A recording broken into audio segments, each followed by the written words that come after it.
Award shows have always been a weird concept to me. Look at all this stuff that was released this year. Find out which ones we have deemed to be the best. I've never heard of most of these. With video games, it's even weirder. The Game Awards just kind of materialized one day. They apparently started in 2014, even went back as far as 2003 with the Spike Video Game Awards, but I don't think I had heard of them until like 2017. That's about when buzz and all that jazz started forming around this weird-ass event in December, at least as far as I can remember. It started to become this thing that people actually watched, and it's because of game trailers. No one cares about the awards. I refuse to believe that people actually care about what won Best Sports/Racing. What we actually care about is that Sephiroth is now a Smash character. It's supposed to be this thing to honor games and their developers, but most people just watch it for the ads. Hell, they don't even put much emphasis on the awards. They just blast through a lot of categories before more game trailers or interviews or other stuff.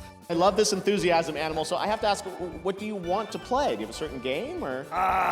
Tarnished!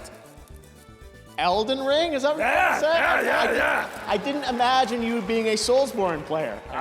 Most people just zone out during most of this thing. I only end up watching it because me and my friends have nothing better to do. It's a waste of time, or at least it would be if this wasn't a close thing we still have to E3 at this point. I suppose it's supposed to be one of those things that help legitimize gaming. You know, the other serious forms of entertainment have their own award shows, so video games should too. In that respect, video games are now on par with movies because no one knew the Oscars were on until the Will Smith meme. No one knew the Game Awards were a thing until they showed off Breath of the Wild DLC. And honestly, the whole legitimizing gaming thing has always been a strange thing to seek out to me. Do I care that the masses think video games aren't pointless? Not really. I mean, obviously it's great that gaming's gotten big enough that there's something out there for literally anyone, but I'm gonna be real, I'd probably still be invested in this hobby even if I was the only guy who cared. Trying to convince boomers that have never played a video game in their life that they're worth pursuing as a medium is a losing battle. You can't change these people's minds about technology, and quite frankly, if you can't open a PDF without instructions, your opinion on technology doesn't count. Probably the weirdest thing about the Game Awards to me is Jeff Keighley. I should preface this by saying I have nothing against the guy. I'm sure he's doing all this to honor the industry. He has good intentions, but I also have no idea who he is. He's the host and organizer behind the Game Awards, and previously the Spike Video Game Awards, but I'm not sure how he got there.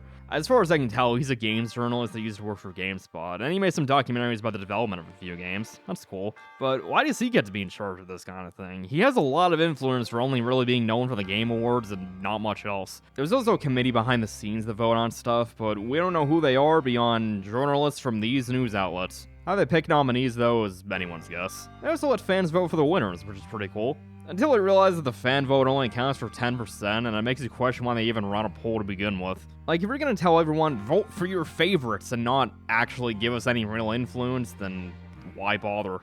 Really just makes me question what the point of it is. Game developers are some of the most hardworking people on the face of the planet. They deserve awards and praise for their work, but no one is watching the Game Awards for the awards, and the categories are often flown past without any kind of fanfare or breathing room to make room for more ads and trailers. So I really have to question who this is even made for. The average video game enjoyer can just watch the trailers the next day, because let's face it, most people aren't going to care about most of the announcements. I sure as hell don't. At least when I watch the Nintendo Direct, I like a lot of Nintendo games, so odds are there will be at least one or two things I'm interested in. When it's a general gaming presentation like this, I will forget about most of these games the next day. Even the stuff I do end up being interested in often just get drowned out by other games. Like Evil West seemed kinda cool, haven't heard anything about it since then. When's that coming out? What do you mean it came out a year ago?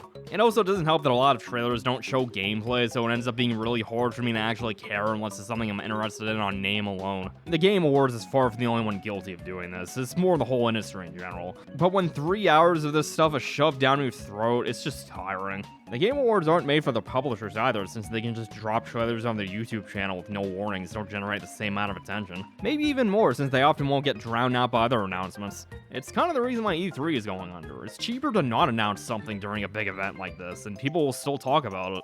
And when it comes to the average Joe, well, they won't even know about it to begin with, so they're obviously not interested.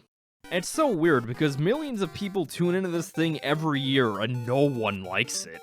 It almost feels like everyone just hate-watched it with their friends. Like, oh, they really nominated Dream for Best Content Creator? What is wrong with these people? What do you mean God of War Ragnarok got Best Music? Do they even listen to Xenoblades and Hellsinger soundtracks? How did Deathloop win Best Art Direction over Psychonauts 2 and Ratchet & Clank? Not that Deathloop looks bad, but compared to these? What? Why are there so many esports categories? People still watch those? Who the hell is this kid? And why is he talking about Bill Clinton? I want to thank everybody and say that I think I want to nominate this award to my Reformed Orthodox Rabbi Bill Clinton. Thank you, everybody. It's such a bizarre experience in all the wrong ways. The Game Awards bore you to tears from 95% of it, but then there's a few moments that just make you feel like you've woken up in some alternate reality where you played a different game than them. And despite how miserable we all feel watching it, they come up with some way to get us crawling back next year. Like in 2022, I literally only watched it by the off chance I want a Steam Deck. If you watched it through Steam, they were giving one away every X minutes, so you might as well try. I obviously didn't win one, but it was way more entertaining to see who did win one. The lucky ones, who didn't waste 3 hours of their time. If the legend known as MILF Hunter is out there watching this, I hope you're enjoying your Steam Deck. You earned it. Everything about the Game Awards just makes me question what the point of it is anymore. Obviously, I'm not saying down with the Game Awards or anything. I don't see any reason why it shouldn't exist. It just feels like it's having an identity crisis. From the name and the way it's presented outside the presentation, it wants to honor the industry and give credit to the hardworking folks that make the high-quality games that are worthy of awards. But it's hard to do that when it throws ads and trailers in our faces every 5 seconds and zooms past the awards part of the award show. And I understand that all of these ads and trailers pay the bills better, so to speak. But if you're really gonna have so many, make that a separate show and call it something else. You can celebrate all things gaming and pay respects to the developers, or you can tell us about what's coming out in the future. You can't have both. When you have both, you have late-stage capitalism. Because it just has to ruin everything lately.